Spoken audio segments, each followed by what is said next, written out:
Welcome to Conversations with Cox and Kielseth, and to be more specific, that is filmmaker Alex Cox and myself, film curator Pablo Kielseth. Alex will join us by phone from his home in Oregon, while I sneak away from my office to call him from one of the projection booths used by the International Film Series, which has been screening foreign and independent movies at CU Boulder since 1941. We will keep our chats to about 20 minutes as we discuss whatever movie-related topics grab our fancy. Thanks for joining us. Okay, action.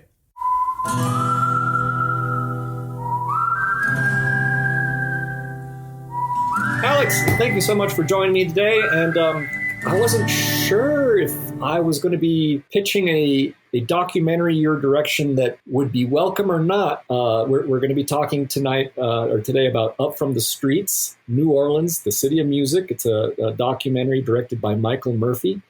And it's narrated by jazz trumpeter Terrence Blanchard, who carries the torch lit by Louis Armstrong. It's about music. It's about New Orleans. And in some ways, I wasn't sure how you would receive it because I seem to recall that although you have traveled around the world, but I seem to recall you telling me that you've never been to New Orleans. Is my I've been to New Orleans. You have? Okay. At least once. Yes, I've been to the city of New Orleans, and I went to check out the locations where Sergio Leone shot My Name Is Nobody with Henry Fonda and Terrence Hill. I've definitely been there. Oh, okay, good. And at the same time, I just wasn't sure because this is obviously a documentary that goes into the cradle of jazz and the oldest African American churches, and so. At the same time, when I was watching the documentary, I felt a little bit of redemption when I heard how jazz was compared to, it was like the punk of its day because it was the devil's music. And so then I thought, now we have a connection to Alex Cox, who gave us one of the greatest punk soundtracks of all time with the Repo Man soundtrack. So, and Sid and Nancy, of course. Yeah. So. Well, you are so nice, and thank you very much. But I also, as a punk rocker, you have to be against jazz. You have to be against jazz improvisation, especially. And the only thing, if I go on one of my diatribes against jazz, then somebody reminds me that Louis Armstrong, or as they say in this documentary, Louis Armstrong was a jazz musician, and then I gotta kind of say, okay, well, yeah. Because Louis Armstrong, I'm going to say Louis Armstrong now because that's what they all say that in the doc. Okay. I read his autobiography as well. Todd told me to read it, and it's really good.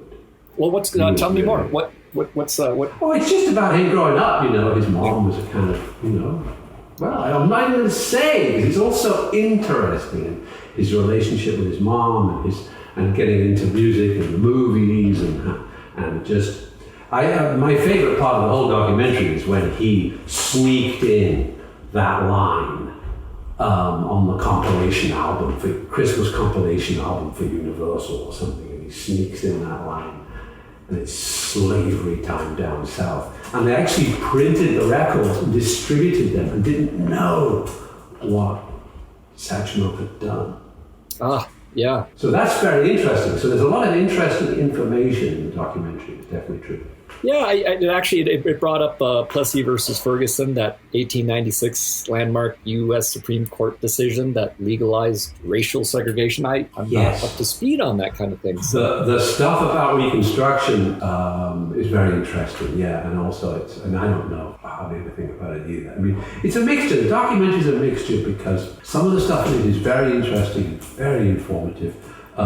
But the problem is any documentary that has Sting or Bono is basically bogus.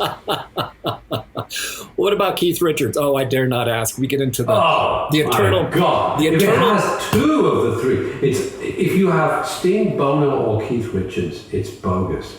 If two out of the three appear, it's extra bogus. All right, and at this point, I'm going to cut in just to say that Alex and I have a friendly feud because I love the Beatles too, but he's a Beatles man. I feel like I'm a little bit more of a Stones man. And it's Beatles v. the Stones in the end. That's what everything comes down to in the end. Yeah, but I love them both. But I am a huge Keith Richards fan, so you and I digress on that one. But that's okay. That's okay. I'm also, I mean, it should be foregrounded that the reason I enjoyed this documentary so much is because I've been to New Orleans both pre-Katrina and post-Katrina, and I just love the city, and I've got a lot of records from a lot of the musicians that are featured in this documentary, like Professor Longhair, the Neville Brothers, the Wild Magnolias, Dr. John, you know. Oh yeah, well also I thought that what they were saying about Little Richard, and those guys being like, they're doing rock and roll way ahead of anybody else, Yeah. And that's very interesting too. Yeah, and the way there was this, I was discussing this Fast earlier. Domino. Yeah, and well, I mean, the list of musicians is so extensive. But I was mentioning this earlier with Anastasia about I like the distinction about soul, the soul with the capital S versus the lowercase s. Sort of the Otis Redding. Oh yeah, because they're making a distinction between religious music, spiritual music in church, and like soul music. Right, but also how like some of the soul music with the capital S, and then you got like Mahalia Jackson, and when she's performing at the 1963 speech by MLK, which had 250,000 people there, and just how that's a very wonderful. How important the music was to the activism. Yes, and I think that's still the case. It still has a very, very important function to play, not just for our own personal sanity, but also for bringing people around a bigger cause that's for the greater good. And in the sense of the music as well, I mean, that was what they said, or what I read about Dr. King was like, he didn't write those speeches down beforehand. He would just go up there and riff, and so the whole I Have a Dream thing, he hadn't written it down. He just came up with it, speaking to that crowd. And that's a kind of a musical aspect to his, or an improvisational aspect to his whole form of communication. Right? Yeah. So it's there's lots of good stuff in there. I didn't think of Blackbird, talking about the Beatles, I didn't think of Blackbird as a political song. It was, though. I've heard that elsewhere. That's not just one-time speculation here in the movie. That's been recorded, and Paul McCartney actually did, say that as a inspiration. That's just my ignorance, you see, being a Liverpool boy, singing about a blackbird with a broken wing. And that's the other funny thing, is of course, because one Sting, when he's telling us the history of it all, goes, he says at one point, New Orleans has a complexity about it, built on the tragedy of human trafficking. But of course, the other city that's part of that triangle is Liverpool. Yeah. That's part of the slavery triangle. The boats go from Liverpool to Africa, pick up the slaves, take the slaves to the Americas, come back with all the booty and deposit it in Liverpool. And so that's so interesting as well, because there's the Beatles, the irony of the whole thing, that then this very progressive, very positive, hippie-esque to the mask psychedelic band comes out of Liverpool. Well, I mean, it's also interesting because, the Beatles and the Stones, quite... they took so much from the blues that then they brought back to the States, and it took, these white guys to take black music to make it kind of popular, along with Elvis Presley, when in fact, the legends and the originators were right here on the home shore. Yeah, and the documentary makes that very clear, especially the stuff of, when Fats Domino shows up, it becomes very apparent. Yep. Important. So I know that you're a fan of a lot of other Wim Wenders films. I mean, how did you feel about the Buena Vista Social Club? Well, I saw another documentary that was done by a woman in Rotterdam, and I knew her because I was in Rotterdam making a film at the time. And so she had gone to, I shouldn't really say this, but I will. She had gone to Havana and made that documentary about those musicians. Oh. I'd seen it. And then the Wenders went to Havana and made the same documentary about the same guys, pretty much. Wait, what was? I thought that was. Well, what was the name? What was the name of her documentary? I'm curious now. How many years ago was this? This must have been 1996. So I could delve around into the depths of my files and try and figure out. I was on a jury with her in Rotterdam in 1996, 1997. And Arturo Ripstein was the head of the jury, and she was the most prominent local filmmaker.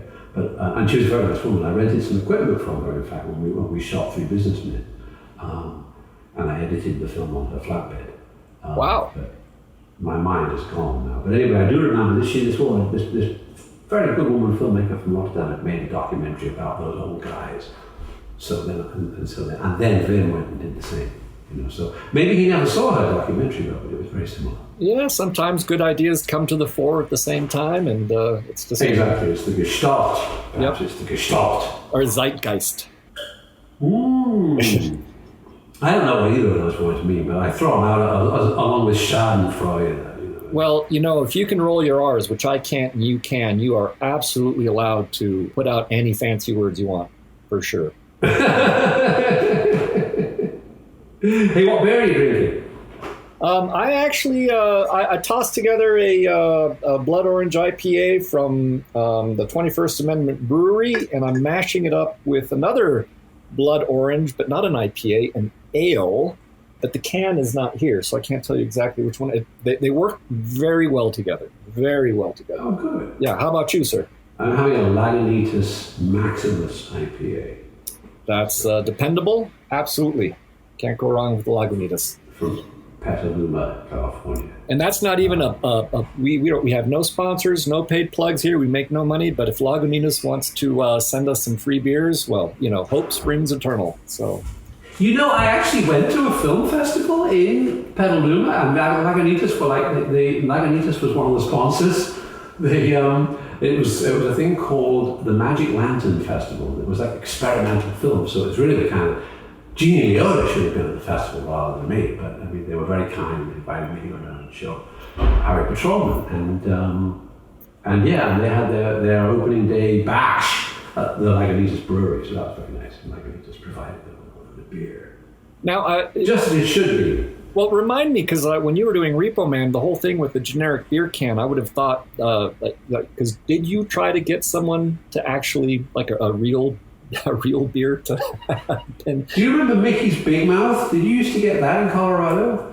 Yes. A green bottle. It looked like a pickle jar, didn't it, or something like that? Yes. Yeah. Mickey's Big Mouth. It was like a strong ale. It was probably like Old English 800. Probably like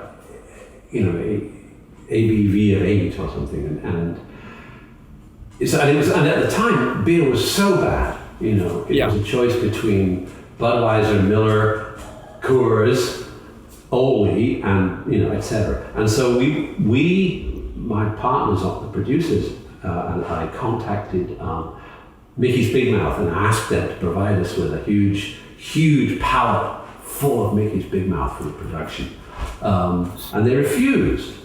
Oh my God. And so we thought, and so that was the reason for the generic beer. We go, right, fine, we're not going to advertise anybody's beer then, Yeah. And we got when Ralph's supermarket had come up with these generic goods like, beer and cat food and stuff. And so we got a whole bunch of generic goods from Ralph's and made our own cans that said food and drink. I used to drink that generic beer. I am sad to say it was horrible, and it might have actually been a little bit better than back then. I think I was also drinking Huber beer, which was you could take the bottles back to the store, and then they would come back, and you would just get another one, but it would be like $9 for a case. And all the bottles would be, and all the bottles would be super scratched up, and But it's funny because because the Ralph stuff was Falstaff lager. It was rejects of Falstaff lager. That's how bad it was.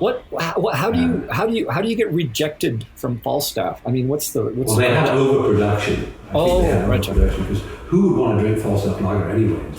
And so they ended up rebranding it as.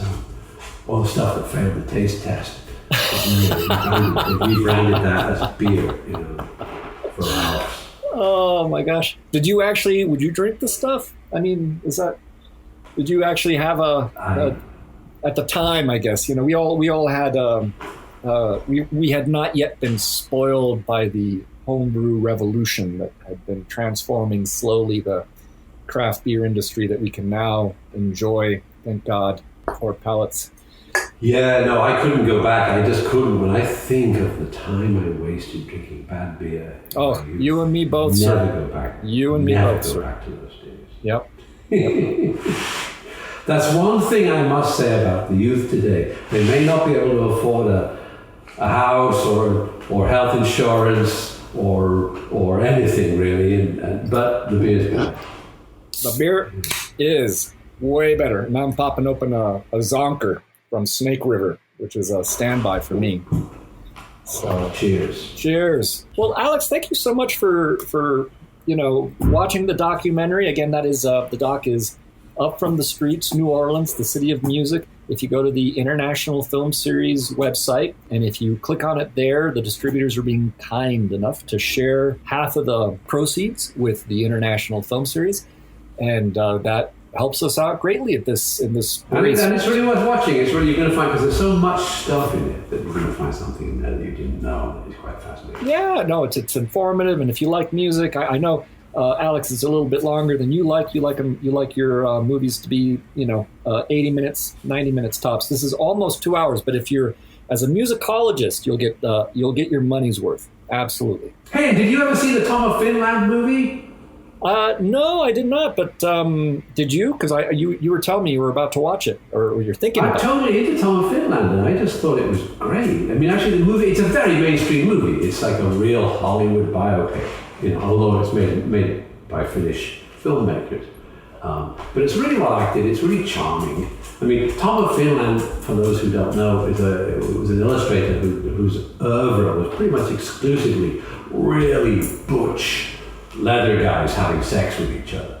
And so it's not for everybody, but I love Tom of Finland's work personally. If you remember the famous t-shirt with that Sid Vicious wore, with the two gay cowboys adjusting each other's attire. That was a Tom of Finland illustration that Malcolm McLaren and Vivian Westwood, I suspect, just ripped off. Oh, interesting. And used.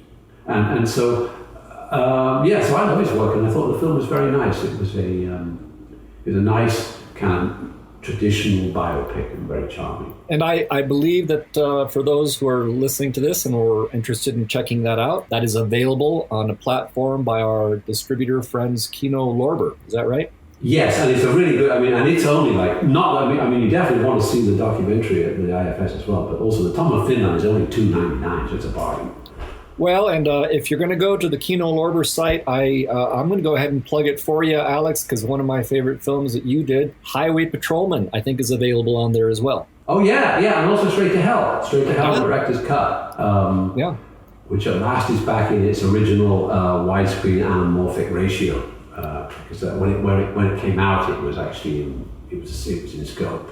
So, but then over the years, it's existed purely in 16:9, and so now it's come back. Thanks to a new video transfer, it's gone back to its original anamorphic, Leone-esque proportions. Wonderful. Great films and a wonderfully eclectic slate of titles that are available on the Kino Lorber site. I think Kino are great. I mean, I'm really impressed by it. And I got to know them because of you, because when they were the distributor of Tower, when you brought the filmmaker out. That was through Jeff Marslett, yeah. Mm-hmm. Yes. They're really good distributors. Who's hard at work on his next film that you're going to be you're going to have a little a cameo or a role. I don't even know how fleshed out it is. It's more than a cameo. I'm kind of rampaging through it, babbling about stuff. We'll see how it turns out. But I had a really good time. I can't wait to see it. And Gary Farmer was there, John Doe. The principal actors were like these young guys who were really good. Yeah. So I think that Jeff is now doing this enormously complicated three-dimensional animation treatment to the whole thing now. So who knows? But in theory, it's finished by the end of the year.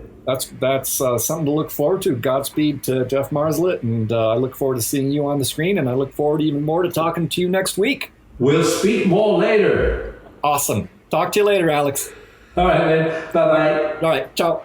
And cut. Okay, that's a wrap.